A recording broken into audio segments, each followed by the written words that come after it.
হরি ওম তৎসৎ। আখিন জাপানে আপনাদের সকলকে স্বাগত।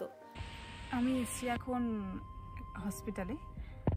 আজকে আমার ক্যান্সার টেস্ট আছে, সেই ক্যান্সার টেস্টের চিঠি গেছিলো বাড়িতে, তো সেটাই করতে এসেছি আজকে। আমি এসেছি আমাদের ঘরের কাছেই একটা ক্লিনিকে ক্যান্সার টেস্ট করতে। জাপানে বেবি হওয়ার পর মাকে এই ক্যান্সার টেস্ট করতে হয়, আর এর জন্য স্থানীয় স্বাস্থ্যকেন্দ্র থেকে বাড়িতে চিঠি পাঠায়। সেই চিঠি নিয়ে স্থানীয় ক্লিনিকে বা হসপিটালে গিয়ে টেস্ট করতে হয়, আর এই টেস্টের সম্পূর্ণ খরচ জাপান সরকার দিয়ে থাকে। টেস্ট করানো হয়ে গেছে, এখন আর অন্য কোথাও যাব না, এখন ফিরবো ঘরে। আর আজকের এই টেস্টের রিপোর্ট দেবে 2 সপ্তাহ পর। চিঠির মতো রিপোর্টও পোস্টে পাঠানো হবে। ক্লিনিক থেকে এসে স্নান পুজো দিয়ে দুপুরের খাওয়া দাওয়ার আয়োজন করছি। আজকে দুপুরে রয়েছে মাটন কারি, তবে এটা রান্না করব একটু অন্যভাবে।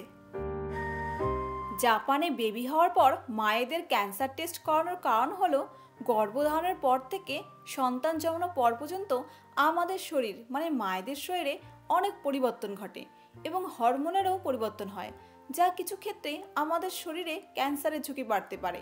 তাই বেবি কনসিভ করার পর থেকে বেবি জন্মানোর পরে সার্ভিক্যাল ক্যান্সার পরীক্ষা যেমন প্যাপ স্মিয়ার, জরায়ুর স্বাস্থ্য পরীক্ষা করা হয়।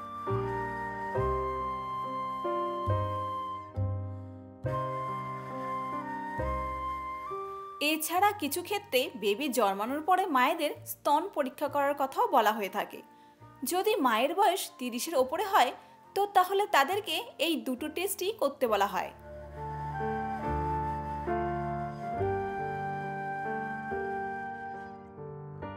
আমি এইদিকে মাংস ম্যারিনেট করছি, আর পেছন ঘুরে দেখি এই ঘরে মেয়ে নেই। দেখি কোথায় আছে, কোথায় যেন দুষ্টুমি করছে বসে বসে, ঠিক নেই তার। রিদিমা মনে হয় ওপরে গেছে। এটা সবসময় লাগিয়ে রাখি তো, ওপরে যাওয়ার গেট, এটা ওপরে নামে উঠে যায়। ও ঘুমিয়েছিল, আমি এটা খুলে রেখেছিলাম। দেখো উঠে গিয়ে আবার ও নিজে লাগিয়ে রেখে গেছে, দেখেছ? ও নিজে উঠে গিয়ে লাগিয়ে দেখি কি করে।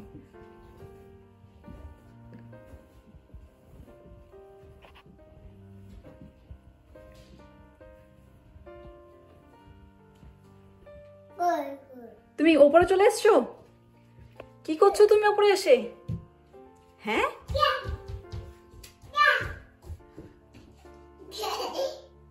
তুমি কি করছো? দরজা খোলা ছিল না? হ্যাঁ, দেখেছো মেয়ের কাজ? দরজা খোলা ছিল, গেটটা, ওইখানে গেটটা সবসময় লাগিয়ে আসি আমি, আর ভুলে গেছিলাম, ঘুমিয়েছিল, আর তার ফাঁকে এসে এই কাজ। এমন দুষ্টু হয়েছে। নিচেও একটা গেট লাগিয়েছি যাতে ওপরে না উঠতে পারে, আর ওপরে যদি থাকে তাহলে যেন নিচে যেন নামতে না পারে, কারণ খাড়া সিঁড়ি, যদি পড়ে যায় তো শেষ। তো ওপরেও একটা গেট লাগিয়েছি, কখনো ওকে একা রেখে আমি নিচে কাজ করতে পারি যদি আসে ওপরে। দুষ্টুমি করছো তুমি না? দুষ্টু, আমি রান্না করছি আর তুমি এই সময় এসে এই কাজ করেছো। এত দুষ্টু হয়ে গেছো তুমি। না উপরে ওঠে না, উপরে ওঠে না, টেবিল উঠতে নেই। চলে আসো, আমি গেলাম নিচে, তুমি একা খেলা করো, ঠিক আছে? যাই আমি, tata, bye bye, bye bye. ওই ঘরের টেবিল থেকে এই খাতা পেনটা নিয়ে এসছে, নিয়ে এসে দেখো কেমন পড়াশোনা করছে।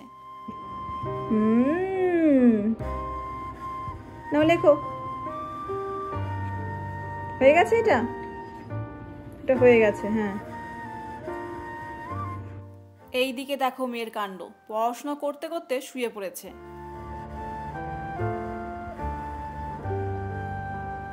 জাপানে বেবি হওয়ার পর মায়েদের ক্যান্সার টেস্ট করানোর মূল কথা হলো মায়েরা যাতে কোনো দীর্ঘমেয়াদী স্বাস্থ্য সমস্যায় আক্রান্ত না হয় এবং সন্তানকে যাতে সুস্থ স্বাভাবিকভাবে লালন পালন করতে পারে।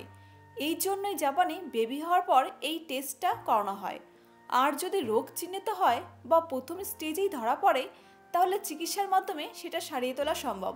আর এই ধরনের পরীক্ষার মাধ্যমে মায়েদের ভবিষ্যতে কোনো বড় রোগের হাত থেকে রক্ষা করা যায়।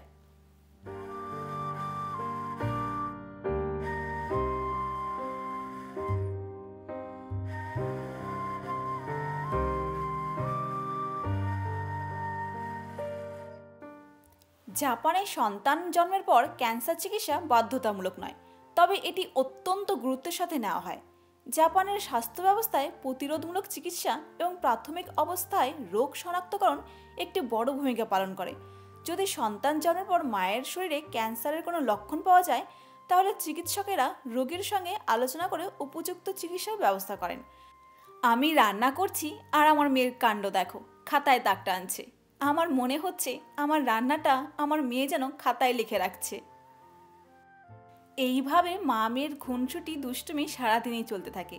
আজকের ভিডিওটা এখানেই শেষ করছি। কেমন লাগলো কমেন্ট করে অবশ্যই জানাবেন। ভালো লাগলে লাইক, শেয়ার অ্যান্ড সাবস্ক্রাইব করতে ভুলবেন না। ভালো থাকবেন, সুস্থ থাকবেন। হরি ওম তৎসৎ।